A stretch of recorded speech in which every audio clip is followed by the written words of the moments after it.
বাখতিয়ারপাড়া জামে মসজিদ ঐতিহাসিক মসজিদ হয়ে গেল মিলাদুন নবী পাড়া হয়ে যাবে ঠিক না বেটি এনা আরো সাকাই কথা যদি হয় কিয়ামত মারো আল্লাহ তো শরম নয় না কিসারি অন্তত ওকে রুই না বিরিয়ানি কিনে করে হাত দিবে ভিতরে ভিতরে বসে হরি দেখবে আমাদের বাজার হলো গতি আছে না কিয়ামতের মাটি আর বানাতে কিলে বলেন না ও বাবা আর হযরত বস ইতনা সবব ইনে কা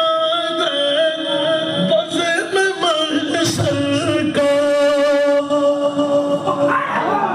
बस इतना सबब इने का बस में महशर का के तेरी शान में वो बीती दिखाई जाने वाली है हम ताजुल यौम अय्युहल मुजरिमून तफसीर खुले